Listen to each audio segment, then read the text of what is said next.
নমস্কার বন্ধুরা, নিরামিষ চাপড় ঘন্ট দেখুন। মটর ডাল আগের থেকে ভিজিয়ে রেখেছিলাম, বেটে নিয়েছি লবণ হলুদ দিয়ে, তারপর সামান্য তেল দিয়ে এরকম চাপটি বানিয়ে নিলাম।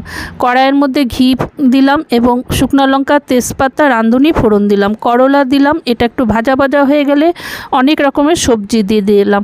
বাড়িতে যত সবজি থাকে আপনারা দিতে পারেন। স্বাদ মতন লবণ দিলাম, আবার একটু খুব ভালো করে ভেজে নিব। ভালো করে ভাজা হয়ে গেলে এখন দিয়ে দিলাম আদা বাটা। আদা দেওয়ার পরে দিলাম সামান্য চিনি, আবার ভালো করে নাড়াতে হবে। খুব ভালো করে ভাজা হয়ে গেলে পরিমাণ মতো জল দিলাম।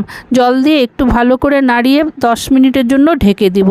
10 মিনিট পর ঢাকনাটা উঠিয়ে আবার খুব ভালো করে নাড়াচাড়া করতে হবে যাতে জলটা শুকিয়ে যায়।